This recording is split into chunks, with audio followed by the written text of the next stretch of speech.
Hello and welcome. Today we're going to be tying the Ravaad method of Tzitzit. Now one thing to note is that this can be tied with single knots or double knots. So you can take your strings and do the 2-finger twist and a double knot, and that would be just fine to do. As you can see, there's sort of a difference between our diagram and our image. The image has the double knots and the diagram has the single knots, but we're going to be following the diagram here today.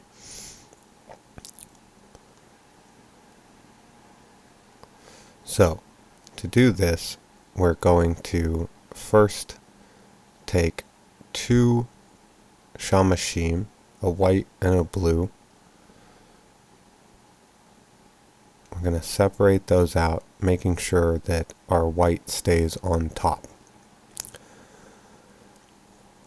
Now, I'm not sure if this is really required, but when making this kind of a decision, it's best to just err for the white on top, as that's the standard practice with these.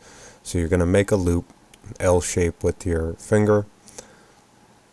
You're going to pull it around the top and through the loop that you've made. And then for this first one, you're going to sort of very carefully figure out where you want this against the edge of your talit. Start to tighten it down, and then remove your finger. You have a little bit of wiggle room for adjustment here, and then you'll tighten it up, snug it up, and then pull it real good and tight. So that is your single white and blue cord knot, as you can see in the diagram. Now from there we're going to move to our first hulia. Again, you're starting with white, so you separate out your 2 shummashim with the white on top, and you're going for 7 wraps.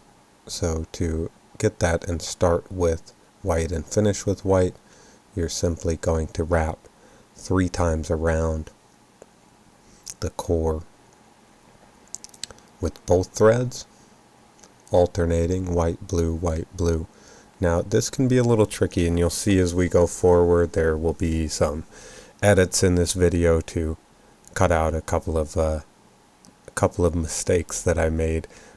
Keeping these lined up when the shummashim are changing position is a little tricky. So after you've done your 3 wraps with both, you're just going to go and do that one last white one, and that will end your hulia. So you'll have 7 total wraps: white, blue, white, blue, white, blue, white.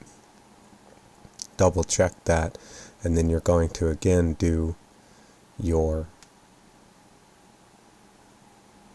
double cord single knot here, and this can be tricky.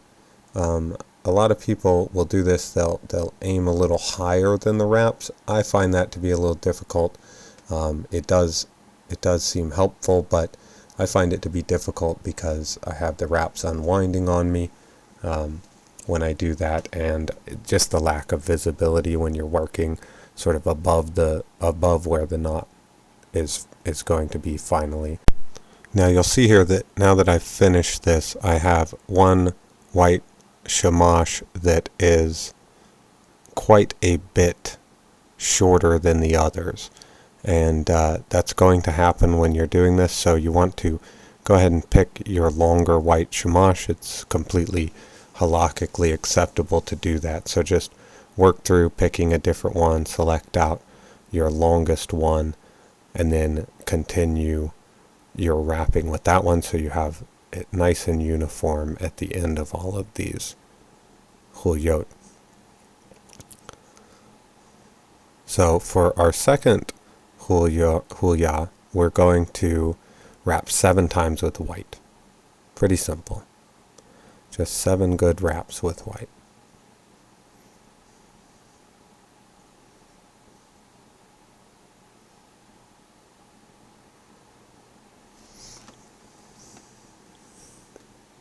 Once you have all 7, count them up.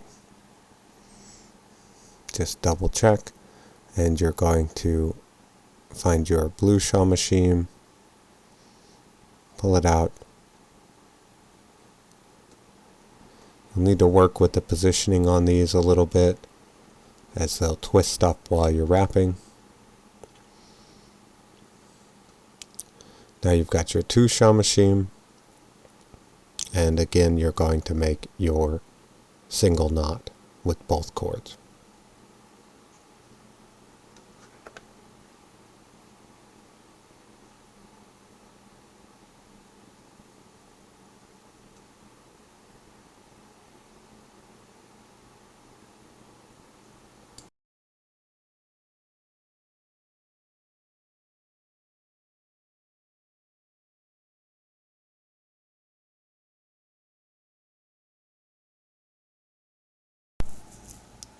Now with our second hulia finished up, we're going to move to the third, which is exactly the same as that first hulia. Now, one thing to note with this is as you sort of change position, sometimes you may need to work on this wrapping from the other side. Right now I'm just selecting again that long white shummash, and the reason that I say that is, you keeping the white on top while you're switching from one shummash to another is a little bit tricky. So kind of play with this, wrap one way, wrap the other way, whichever one makes the most sense for where your shummashim are positioned.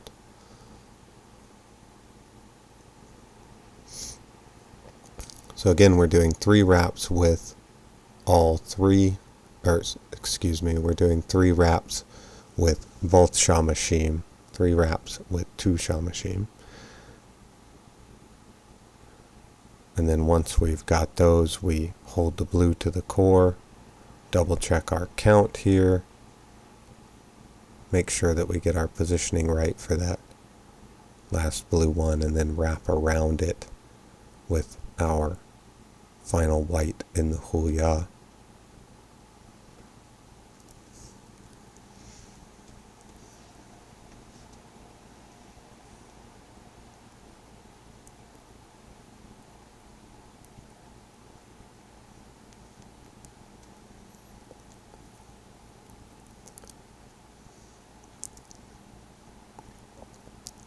Now again we separate out both shummashim and get ready for another single knot. Now position the white one on top, and that can be tricky with these. They'll roll around on you a little bit. Try and get that white one positioned up top.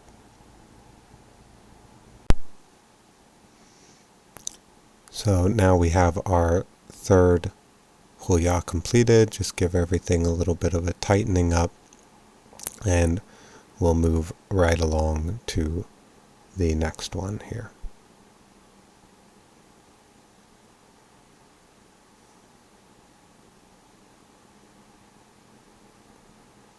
Again, the next one will follow the same pattern as the first and third.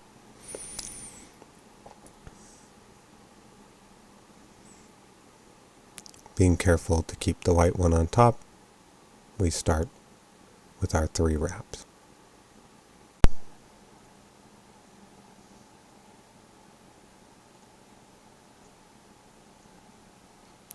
You can see I'm having a little bit of trouble here keeping that white on top. So this is what I mentioned a little bit earlier. You sometimes need to play around with this, see which side to work from. I'm sure once you get a good routine down, won't be as much of a problem, but as you start off, just make sure that you're taking a look at both shummashim and figuring out the best positioning to get those wrapped with the white on top. It's okay if you have to back up a little bit and start over a hulia.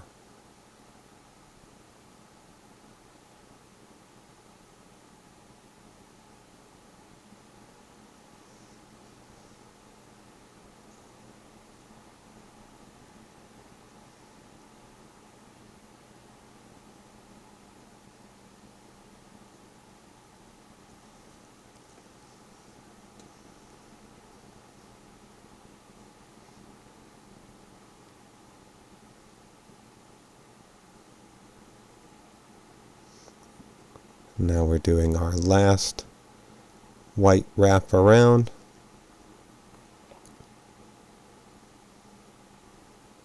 Pulling out both our shummashim for our final single knot with both strands. Again, going around, up and through, and this can be tricky when you're alternating sides. You won't be as dexterous with one side as you were with the other.